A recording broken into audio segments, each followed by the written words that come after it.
ओम शांति। आज की साकार मुरली 29/4/2022 की। मीठे बच्चे, कुछ भी सहन करना पड़े लेकिन इस अंतिम जन्म में पवित्र जरूर बनना है। बाप को पवित्रता की ही मदद चाहिए। प्रश्न: अंतिम दृश्य कौन सा होगा जिसे समझने के लिए अच्छी विशाल बुद्धि चाहिए? उत्तर: अंतिम दृश्य सबके वापिस जाने का है। कहा जाता है, राम गयो रावण गयो। बाकी सृष्टि की सफाई करने वाले, नई दुनिया की तैयारी करने वाले थोड़े बचेंगे। हम भी जाएंगे, फिर जहाँ जीत वहाँ जन्म होगा। भारत में ही जीत होगी, बाकी सब खलास हो जाएंगे। राजाएं आदि जो धनवान होंगे वह बचेंगे। जिनके पास हमारा जन्म होगा, फिर हम सृष्टि के मालिक बनेंगे। यह समझने के लिए विशाल बुद्धि चाहिए। गीत चला, नयनहीन को राह दिखाओ प्रभु। ओम शांति। बच्चों ने गीत सुना। कहते हैं, हे प्रभु, हम अंधे हैं, दर दर पग पग ठोकरे खाते रहते हैं। अपने को आप ही कहते हैं कि हम अंधे की औलाद अंधे हैं। हे प्रभु, आओ। गुरुओं के दर, मंदिरों के दर पर, नदियों के दर पर धक्के खाते रहते हैं। अर्थ तो नहीं जानते कि हमारा वह बाप है। प्रभु को भी अनेक नाम दे दिए हैं। कहते हैं, निराकार नाम रूप से न्यारा है। अब नाम रूप से न्यारी तो कोई चीज होती नहीं। तुम कहते हो परम पिता परमात्मा कब नाम रूप से न्यारा हो सकता है क्या? मनुष्य यह तो आप ही गाते रहते हैं कि हम अंधे हैं। बाप आकर जब रास्ता बताते हैं तो सच्चे हो जाते हैं। बाप जो ज्ञान का सागर है वह तुम बच्चों को पढ़ाते हैं। मुक्ति जीवन मुक्ति का रास्ता बताते हैं। और कोई भी साधु संत सन्यासी मुक्ति जीवन मुक्ति का रास्ता नहीं बता सकते, तो उनको गुरु कैसे कह सकते? ड्रामा में उनका पाल्ट है भारत को पवित्रता पर थमाना है। भल पवित्र तो रहते हैं परंतु ज्ञान योग से नहीं पवित्र बनते। दवाई खाकर इंद्रियों को मुर्दा बना देते हैं। इसमें कोई ताकत नहीं। ताकत तो तब मिले जब ग्रस्त व्यवहार में रहते व स्त्री पुरुष दोनों स्वयंवर रच शादी कर फिर पवित्र रहे, उसको कहा जाता है बाल ब्रह्मचारी युगल। यहाँ भी बाप से बल मिलता है। परम पिता परमात्मा ही आकर पवित्र मार्ग स्थापन करते हैं। सतयुग में देवी देवता पवित्र प्रवृत्ति मार्ग वाले थे। उनको पवित्र रहते भी बच्चे थे। मनुष्य यह नहीं जानते कि परम पिता परमात्मा कैसे बैठ उनको ताकत देते हैं। फिर बाबा ने कहा, जो ग्रस्त व्यवहार में रहते भी नग्न नहीं होते। द्रौपदी ने पुकारा था कि यह दुशासन हमको नग्न करते हैं। ऐसे यहाँ भी बहुत बच्चियाँ पुकारती है। अब परमात्मा आकर 21 जन्मों के लिए नग्न होने से बचाते हैं। द्रौपदी कोई एक नहीं थी, तुम सब द्रौपदियाँ हो। तुम बच्चों को शिक्षा मिलती है। भल पति तुम्हें मारे पीटे परंतु तुमको सहन करना है, क्योंकि पवित्र होने बिगर तुम पवित्र दुनिया के मालिक तो बन नहीं सकती। कल्प कल्प तुम माताएं ही शिव शक्तियाँ बनी हो। जगत अम्बा सरस्वती की शेर पर सवारी दिखाते हैं। यह भी महिमा तुम्हारी है। यह है ही पतित दुनिया अथवा आसुरी दुनिया। पावन दुनिया माना ईश्वरीय दुनिया। तो राम आकर राम राज्य स्थापन करते हैं। पवित्रता फास्ट काम विकार कितना बलवान है। अच्छे अच्छे मनुष्य भी कह देते हैं इम्पॉसिबल है जो कोई पवित्र रह सके। अरे सतयुग में देवी देवताएं संपूर्ण निर्विकारी थे। तुम महिमा गाते हो, आप सर्वगुण संपन्न हो, हम नीच पापी हैं, तो उनको बनाने वाला कोई तो होगा ना। बाप ने संगम युग पर आकर के सतयुग की स्थापना की है। बाप ही आकर आसुरी दुनिया को देवी दुनिया बनाते हैं। लोग तो पतित का अर्थ भी नहीं समझते हैं। अरे तुम पुकारते हो कि हम सब पतित हैं। हे पतित पावन, आओ। भारत पवित्र था तो डबल सिरताज था। अब तुम हर एक की बायोग्राफी को भी जानते हो। अब तुम बाप के बने हो, तुमको गॉड फादर ही बुद्धि में याद आता है। फिर बाबा ने कहा, वहाँ बाप निराकार हैं, परम धाम में रहने वाले हैं। ऐसे बाप को बिल्कुल नहीं जानते। मनुष्य इस समय बहुत दुखी हैं। मौत का देखो कितना डर लगा रहता है। अब बाप कहते हैं मौत सामने खड़ा है। पहले खून की नदियाँ बहेगी, फिर दूध की नदियाँ बहेगी। अब बाप तुमको विषय सागर से निकाल सिर सागर में ले जाते हैं। लक्ष्मी नारायण क्षीर सागर सतयुग में है। यहाँ तो दूध पीने के लिए भी नहीं मिलता, पाउडर मिलता है। सतयुग में कोई चीज की कमी नहीं रहती। बरोबर भारत पहले स्वर्ग था, अभी नर्क है। एक दो को डसते रहते हैं। शक्ल भी मनुष्य की है, परंतु चलन गंदी है। एक दो में लड़ते झगड़ते रहते हैं। है ही पाप आत्माओं की दुनिया, तो सदाचारी कहाँ से आई। कोई ने दान पुण्य किया तो सदाचारी हो गया क्या। अभी तो सब रावण की मत पर है। देवताएं कितने पवित्र सुखी थे। राम राज्य और रावण राज्य, राज्य किसको राम राज्य और रावण राज्य किसको कहा जाता है, यह भी भारतवासी नहीं जानते हैं। राम राज्य चाहते हैं, परंतु वह कौन स्थापन करते हैं यह नहीं जानते। इस समय मनुष्य को जो पैसा दो तो उससे पाप ही करते हैं, क्योंकि है ही पाप आत्माओं की दुनिया। अब तुमको चलना है बाप की मत पर। तुम समझते हो हम तो बाप से वर्षा लेंगे ही, लेकिन यह अंतिम जन्म पवित्र बनो। 63 जन्म तुम विकार में गए हो, अब एक जन्म पवित्रता की मदद करो तो पवित्र रहना पड़ेगा। कृष्ण गोरा था, फिर काम चिता पर बैठने से अब श्याम बने हैं, फिर ज्ञान चिता पर बैठने से गोरा स्वर्ग का मालिक बनते हैं। तुम ही देवता थे, अब असुर बन गए हो। यह चक्र है। पूज्य सो फिर पुजारी सन्यासी कह देते, आत्मा सो परमात्मा। रात दिन का फर्क हो गया, ड्रामा अनुसार सबको गिरना ही है। अब तुमको गुरुओं का, गुरुपतियों का पति, बेहद का बाप मिला है, तो उनकी श्रीमत पर चलना है। फिर बाबा ने समझाया, परम पिता परमात्मा को तो मानते हो ना। शिव जयंती भी मनाते हैं, परंतु समझते नहीं। तो शिव बाबा ने क्या आकर किया, कैसे किया। सोमनाथ का इतना बड़ा मंदिर बनाया है, जरूर भारत में ही आए हैं।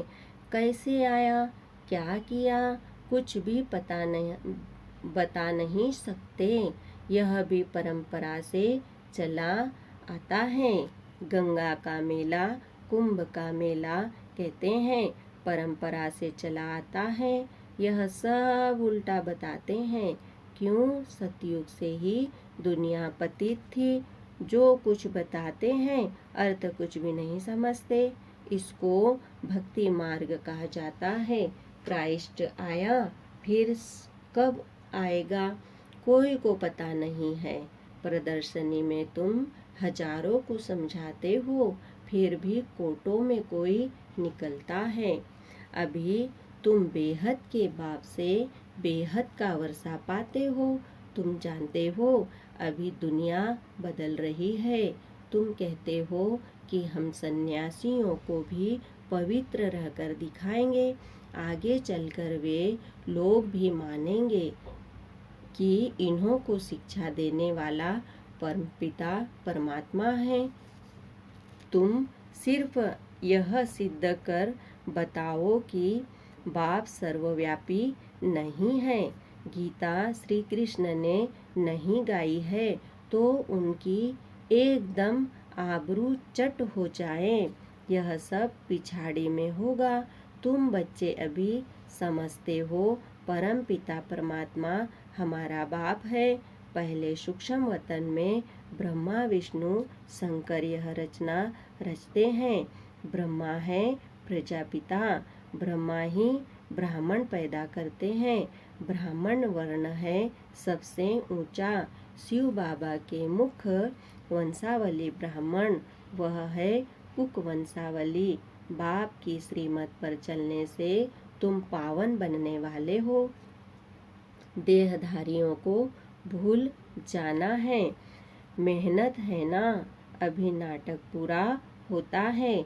जो भी एक्टर्स है सब चले जाएंगे, बाकी थोड़े रहेंगे। राम गयो रावण गयो, बाकी बचेंगे कौन? दोनों तरफ के थोड़े थोड़े ही बचेंगे, बाकी सब वापिस चले जाएंगे। फिर मकान आदि बनाने वाले, सफाई करने वाले भी बचते हैं। समय चाहिए ना, हम भी चले जाएंगे। तुमको राजाई में जन्म मिलेगा, वो फिर सफाई करते हैं। बाबा ने कहा है जहाँ जीत वहाँ जन्म। भारत में ही जीत होगी, बाकी वह सब खलास हो जाएंगे।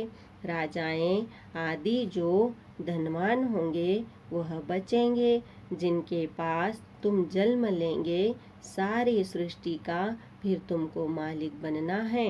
ऐसे भी नहीं यहाँ का धन दौलत कोई तुमको वहाँ काम में आएगा। यहाँ की मिल्कियत तो वर्थ नॉट ए पेनी है। वहाँ सब कुछ नया बन जाएगा। हीरे जवाहरों की खानियाँ भरपूर हो जाएगी। नहीं तो महल कहाँ से बनेंगे? कितनी बुद्धि चाहिए समझने की। तुम बच्चे अभी डबल अहिंसक बनते हो। तुम जानते हो कि हम कोई भी हिंसा कर नहीं सकते। यहाँ तो डबल हिंसा है। सतयुग में हिंसा होती ही नहीं, उनको ही स्वर्ग कहा जाता है। बाप कहते हैं तुम समझते हो ना, यह ज्ञान साहूकारों के लिए मुश्किल है। बाबा है गरीब निवाज, शिव बाबा तो दाता है। यह मकान आदि भी सब तुम्हारे लिए ही है। विश्व का मालिक तुमको ही बनाता हूँ, तो फिर मैं नए मकान में क्यों बैठूं? यह बाबा कहें हम तो नहीं बैठेंगे। बाबा कहते हैं मैं नहीं बैठता तो तुम कैसे बैठेंगे? शिव बाबा कहते हैं मैं अभोक्ता असोचता हूँ। अभोक्ता असोचता का अर्थ क्या है यह भी तुम जानते हो। अच्छा, मीठे मीठे सिकिलिदे बच्चों प्रति माता पिता बाप दादा का याद प्यार और गुड मॉर्निंग।